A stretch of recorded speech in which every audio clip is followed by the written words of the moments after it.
Shell dan Pertamina memang belum IPO, tapi ada loh saham SPBU yang udah melantai di BEI, yakni Akra, yang ikut menyalurkan solar subsidi dan menjual BBM Oktan 92 ke pelosok daerah. Selain itu, Akra juga sudah menjajal bisnis SPBU di Kota Bareng BP, perusahaan minyak asal Inggris. Nah, Akra punya lini bisnis yang beragam loh. Soalnya dia juga jadi pengelola kawasan industri JIIPE di Gresik. Akra juga mau mencoba digital logistik. Apaan tuh? Nah, penasaran kan sama dalemannya si Akra? Yuk kita bedah Akra di video ini. Tonton sampai habis ya. Mau dapat bimbingan intensif belajar saham dan referensi? Bisa tanya jawab secara intensif? Yuk, daftar Mtrade sekarang di mtrade.id/whatsapp atau klik di bawah sini ya.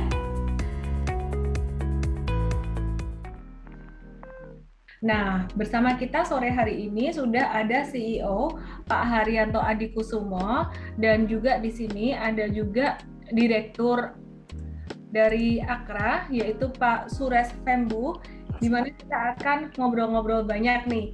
Apa kabar Pak Haryanto dan Pak Suresh? Semoga sehat selalu. Baik, semua baik. Terima kasih. Selamat sore, good evening. Semua baik di sini juga. Terima kasih. Oke, sehat selalu ya. Nah, teman-teman semuanya, kita akan ngobrol bareng dengan Akra. Pastinya kita akan banyak nanya-nanya, terutama dengan proyek JIP-nya Akra juga ya. Nah, teman-teman semuanya, kita langsung aja yuk ngobrol dan kita mulai sore hari ini. Gimana kabarnya Pak Akra sendiri di tengah masa pandemi saat ini? Kabarnya gimana nih? Malah jadi semakin bagus atau ada dampak di tengah PPKM ini? Ya, terima kasih Ellen dan teman-teman. Selamat sore, salam sehat semuanya. Kami bersyukur tanggal 28 Juni yang lalu JP Java Integrated Industrial and Port Estate telah diberikan status sebagai Special Economic Zone atau kawasan ekonomi khusus di bidang teknologi dan manufaktur.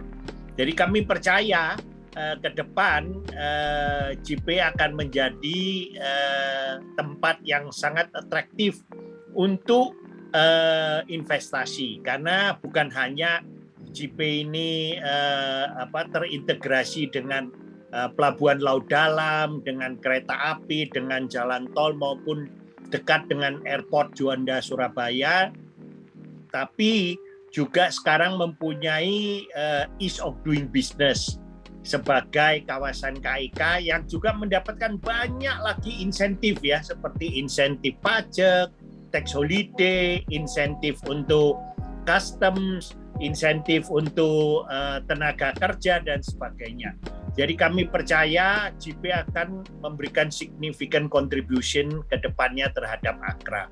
Dan Akra sendiri juga kami bersyukur karena industri yang kami layani saat ini sedang bagus-bagusnya. Apakah itu dari tambang, apakah itu dari perkebunan ya, dan industri yang sekarang mulai menggeliat. Jadi saya percaya dengan JP menjadi kawasan industri 4.0 dan juga bisnis-bisnis kami bisa tetap bertumbuh dengan baik.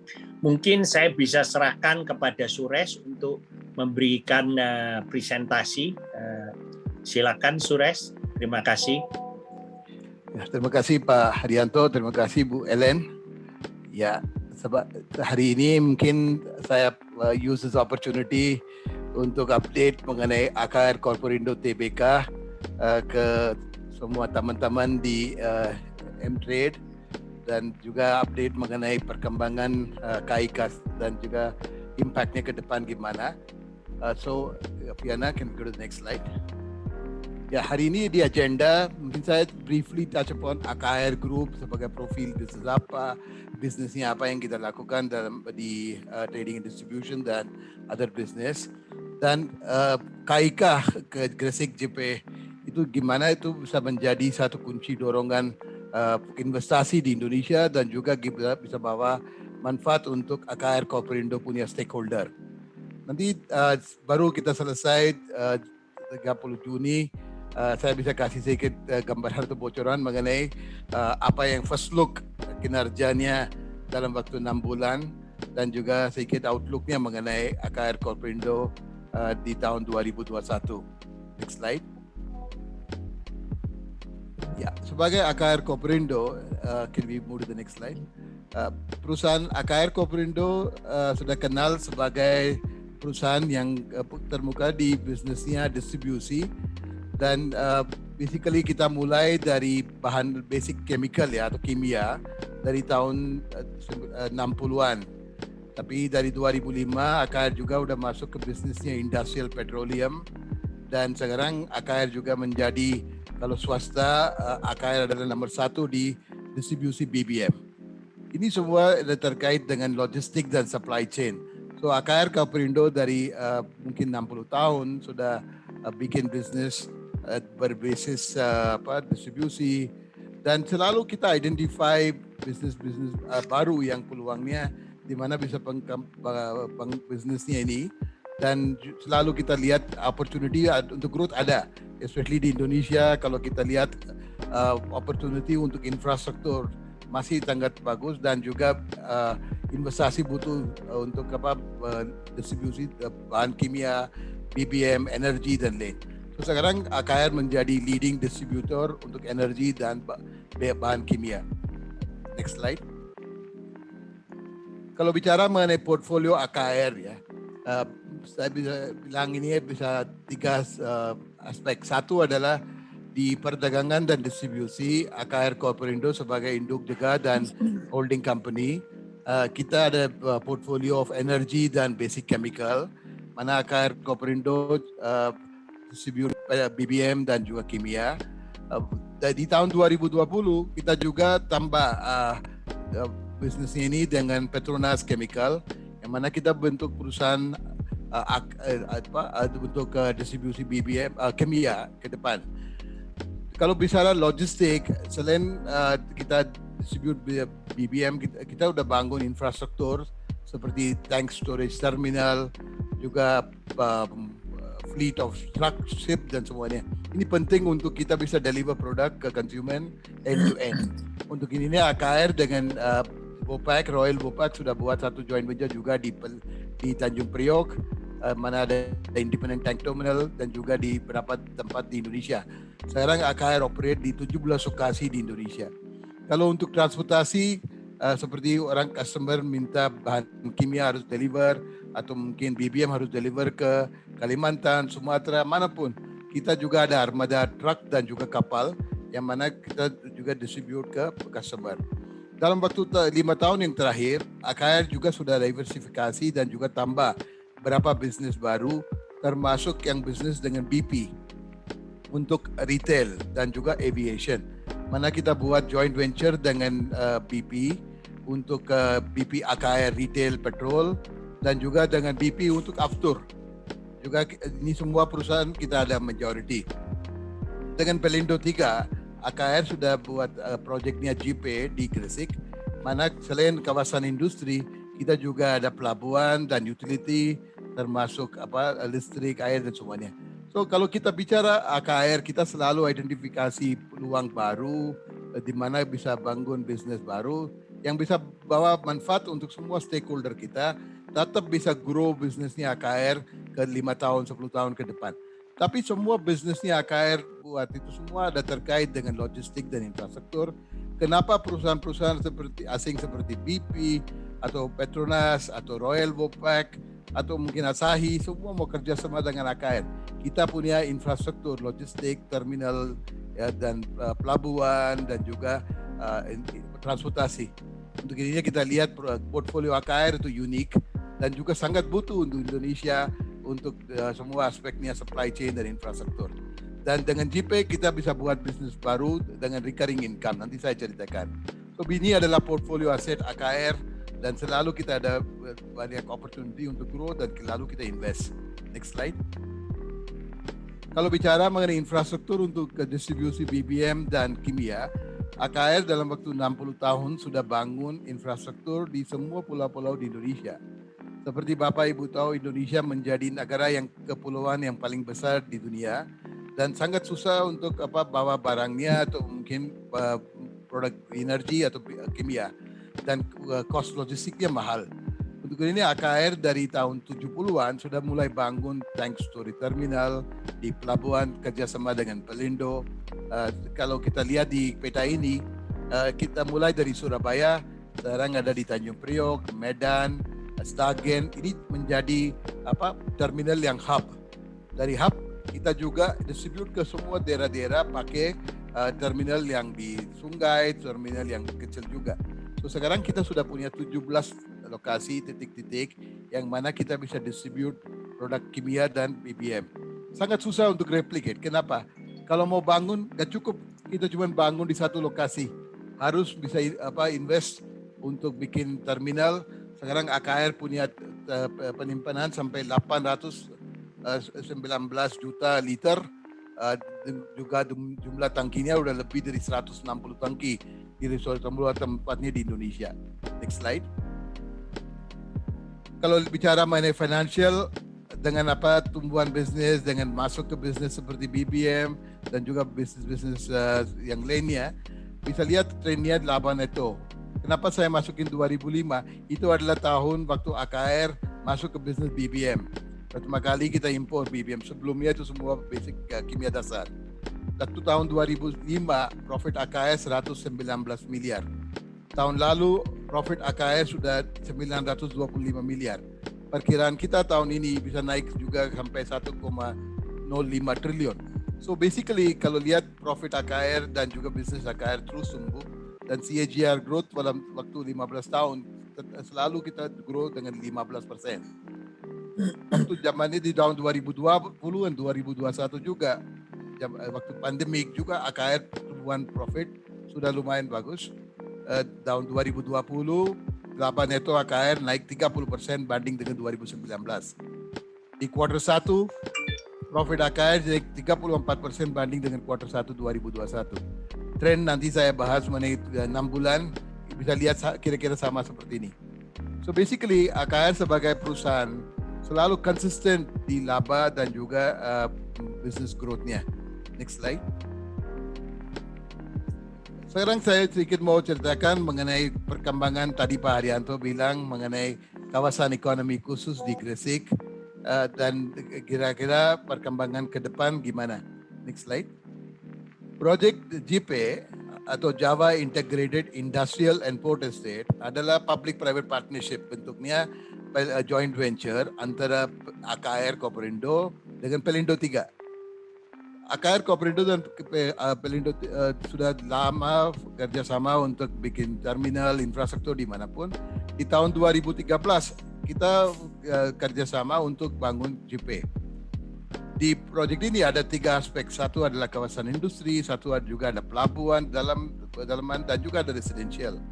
Kalau di kawasan industri, AKR punya majority 60%, Pelindo 3 ini 40%. Kalau pelabuhan, itu terbalik. AKR Koperindo 40%, Pelindo 3-nya 60%. So basically ini adalah strong partnership yang sudah buat dengan Pelindo, building on a long-standing relationship dengan BUMN ini untuk bangun project JIPE. Next slide. Tadi saya bilang ini proyeknya sudah mulai dari 2012. Baru tanggal 27 Juni kita sudah complete 9 tahun proyek ini. Dari waktu kita tanda tangan MOU sampai sudah realisasi proyek, ini udah 9 tahun. Dan proyek ini sekarang siap untuk semua aspeknya. Dan Bapak Presiden dan juga menteri-menteri sering kunjungin ke JIPE. Bapak Presiden sudah 2 kali ke JIPE waktu kita bangun proyek dan juga waktu inauguration JIPE. So basically Bapak Presiden waktu ke JIPE bilang ini adalah proyek yang template untuk buat industrial estate di tempat lain. Yang sana ada pelabuhan, sudah ada utilitas semua yang bisa menarik investasi ke Indonesia dan juga bisa turunin cost logistik. Next slide. Proyek JIPE, banyak orang tanya kenapa AKR masuk ke real estate. Saya mau sedikit clarify. Kalaupun ada satu aspek real estate atau jualan tanah ke tenant kita, objektif dari AKR Koperindo adalah gimana kita bisa perkembang bisnis di ke depan yang mana bisa dapat recurring income. Recurring income ini dari mana? Dari penjualan tanah, juga dapat dari pelabuhan, listrik, air, logistik dan semuanya. So basically project JP ke depan bisa contribute dari recurring income dari penjualan lahan juga. Dari 2015 kita sudah mulai jual tanah sampai 1,6 triliun sudah bukukan penjualannya. Ke depan saya bisa estimasi 15-20 triliun bisa dapat penjualan dari JP. Next slide. Kalau project JP tadi saya bilang ada 3 aspek. Kawasan pelabuhannya 400 hektar, kawasan industri 1.800 hektar, kawasan perumahannya 800 hektar. Kenapa kita butuh kawasan pelabuhan dengan kawasan industri? Kalau ada kawasan pelabuhan integrasi dengan industri, industrial estate bisa menjadi menarik untuk investasi. Kenapa? Ada cuma di 1 kilo ada pelabuhan. Gak usah bawa barang-barang dari jauh. Lebih gampang untuk impor dan ekspor. Dan juga waktu kita bangun utilitas dan semua, itu bisa menjadi very cost effective dan efisien. Next slide. Satu aspek yang selalu kita lihat adalah gimana bisa bawa multimodal transportasi. Seperti Ibu Sri Mulyani, Menteri Sri Mulyani bilang kenapa Indonesia masih tinggalan untuk cari investasi dari luar negeri adalah cost logistik. 24% dari GDP Indonesia adalah cost logistik. Kalau di negara seperti Vietnam, Malaysia di bawah 15%. Kenapa? Dia kasih satu multimodal transportasi system yang efisien, yang bisa bantu investor. Kalau di JP kita sudah ada pelabuhan dengan dalamannya minus 14 meter. Ini mau menjadi minus 16 meter dalam waktu dekat. Dengan ini kita bisa bawa kapal yang besar. Juga JP sudah ada koneksi langsung ke jalan tol. Untuk hinterlandnya di Jawa semua itu langsung bisa bawa barang ke JP atau mau keluar dari JP. Satu jalan tol yang baru Krian Legundi Bundar dalam waktu dekat sudah sambung ke JP langsung. Dan juga Bapak Presiden sudah approve untuk feasibility study untuk connect JP langsung ke kereta api. Dengan 3 model ini, satu pelabuhan, sudah ada jalan tol, sudah ada kereta api, ya aspeknya impor ekspor lebih gampang. Dan juga Surabaya ada international airport. Ini bisa menarik investasi dari domestik dan juga dari luar negeri. Ini adalah kunci kenapa kita bikin proyek yang selain ada integrated industrial import, juga bangun semua aspeknya transportasi untuk bikin cost logistiknya lebih cost efektif. Next slide. Dan juga tadi saya bilang, selain kita cuma jualan tanah, kita juga provide semua utilitas termasuk listrik, wastewater, water treatment, gas, telekomunikasi dan semuanya. So tahap 1 800 hektar udah selesai. Dan semua utilitas untuk tahap 1 udah selesai. Dan sekarang sudah ada 14 tenant yang sudah already masuk ke JP. Jadi saya bilang 1,6 triliun rupiah sudah ada pendapatan dari tahun 2015. Next slide. Pelabuhan juga di JP sudah sekarang udah expand. Baru di bulan Juni ini udah selesai ekspansi. Sekarang jetty-nya udah hampir 1 kilo. Planning kita dalam selesai proyek ini, jumlah length of the jetty would be more than 6.7 kilo, 6.700 meter. Baru kita selesai 1.000 meter. Dan lisensi dan semua sudah dapat, reklamasi dari laut dan semuanya. So basically ini pelabuhan bisa sekarang standar kapal-kapal besar sampai 100.000 deadweight-an. So ini juga adalah satu aspek yang menarik untuk investor. Kenapa dia mau cari investment di JP. Next slide. So tema KIK untuk JP kemarin baru announce dari Pak Presiden sudah keluarin PP 71 adalah KIK Teknologi dan Manufaktur untuk membangkitkan ekonomi di Jawa Timur dan juga semua daerahnya. So kita fokus sekarang di manufaktur dan teknologi. Kalau di Jawa cuma ada 3 KIK kalau nggak salah. Itu adalah satunya Kendal, yang kedua baru itu Lido, yang satu lagi yang JP. Kalau Kendal itu banyak investor atau industri yang masuk di sana adalah labor intensive. Kalau Lido itu banyak entertainment industry. JP yang dapat teknologi dan manufacturing yang cocok untuk Jawa Timur. Bapak Ibu tahu Gresik ada banyak industri seperti petrokimia, ada semen Gresik, ada smelter dan semua. So, cocok untuk industri manufaktur dan teknologi. Next slide. Ini adalah PP 71 yang luasan KIK yang sudah ada gambaran di sini Bapak Ibu bisa lihat pelabuhannya sudah masuk dalam KIK juga termasuk kawasan industri. So, jumlah lahan yang sudah approved untuk KIK ini lebih dari 2.100 hektar. Next slide. So benefit yang kita bawa ke investor, gimana bisa menarik investasi di JP adalah 7 aspek saya bisa highlight. Satu adalah kemudahan perizinan atau ease of doing business. Di mana kalau KIK, especially economic zone, sudah ada otoritas di KIK yang langsung bisa keluarin semua izin. Gak usah kemana-mana. Yang banyak investor komplain, oh kita harus ke tempatnya banyak tempat untuk dapat izin. Kalau di KIK langsung dapat semua izin dan mudahan untuk ease of doing business. Ada banyak insentif pajak seperti tax holiday, turunin corporate tax dan lain-lain. Juga untuk biaya masuk import ekspor lebih gampang dan juga bisa dapat semua fasilitas termasuk bonded zone dan semua. Termasuk untuk employment, labor dan expatriate semua bisa. Ini adalah semua aspek yang bisa menarik kalau dapat fasilitas sebagai KIK atau domestic investor dan luar juga bisa dapat semua benefit waktu kita dapat KIK dan sekarang dengan PP bisa manfaatkan semua fasilitas di JP. Next slide. Yang sekarang selain tadi saya bilang 14 perusahaan yang sudah masuk, sekarang kita sudah mulai planning cluster-cluster apa kita mau menarik. Ada 6 cluster yang kita mau sekarang launching. Satu adalah cluster metal. Ada elektronik, kimia, energi, dan juga logistik, dan juga barang modal. Ini adalah 6 cluster yang kita mau buat untuk KIK JP dan mau pasarkan ke semua investor. Next slide.